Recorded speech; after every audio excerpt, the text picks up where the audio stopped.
ल गाइज अहिले तपाईँलाई मैले के भन्छु भने सुनसरीमा भएको घटनाको बारेमा तपाईँलाई प्रष्ट पार्दैछु। त्यहाँ सुनसरीमा भइरहेको यस्तो घटना भइरहेको छ र केही घाइते भएको जानकारी आएको छ भने केही घाइते मृत्यु भएको जानकारी छ र अहिले सांसददेखि लिएर सडकसम्म आन्दोलन तीव्र गतिमा बढिरहेको छ।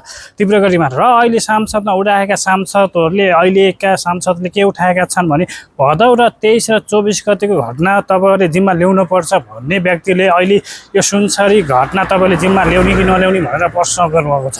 र श्रम संस्कृति पार्टीले के भन्नुभएको छ भने उहाँहरूले पनि तपाईँहरूले सरकार हराएको जानकारी आएको छ, तपाईँहरू काम गर्न सक्नुहुन्न, तपाईँले केही गर्न सक्नुहुन्न, तपाईँले हात झिक्दिनुहोस् भनेर उहाँहरूले भन्नुभएको छ।